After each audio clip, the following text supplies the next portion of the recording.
first diagnosed in the hospital, a consultant, who I'm glad to say is now retired, said to me, "Oh, we've got your diagnosis. I'm sorry, you've got an incurable disease and we can't treat it." Now, that was true, but I think the ward doctor, came back to me, and when he explained it to me in detail and in drawings, I felt much happier. Can you tell me how you would have preferred to be told? As the doctor did, he sat on the side of the bed. He had a pad, a plain paper and a pencil, and he drew the spinal column, right? And he showed the scarring as near as he could to my particular scarring. He explained how messages travelled, and he said the trouble is, when they hit a scar, they delayed. They go to the next scar and they delayed a bit further, and further and further and further. If you've only got slight scarring or very little scarring, that's when it's MS's.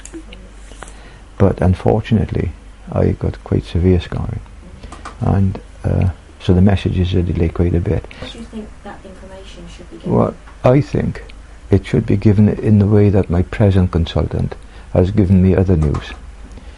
He sits you down and he smiles at you, and first of all you realise that he's on your side, he's with you, and he understands you, and he understands you as a person.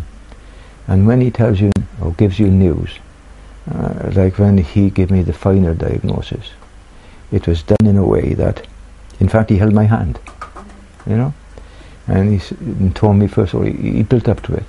He didn't just blurt it out. You were talking to me about how you feel that information like that should best be given gently but factually. I mean, certain people like to know the facts, and I'm one of them. But if they're going to be pretty dramatic, then I think it's only right that they should be given to you in a very sympathetic, that's the word I think, in a sympathetic way, and that you realise as the patient that the person giving you that information understands that you're going to have to take it on board and come to terms with that, which for me has been very difficult because of other reasons, not that. I think it's very important the way that these things are broken.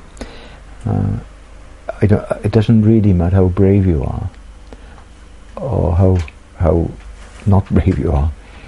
If you're going to have bad news of any sort of bad news, I'm sure there must be a way of easing it so that you can make it as gentle as you can to the person that's going to have to receive it.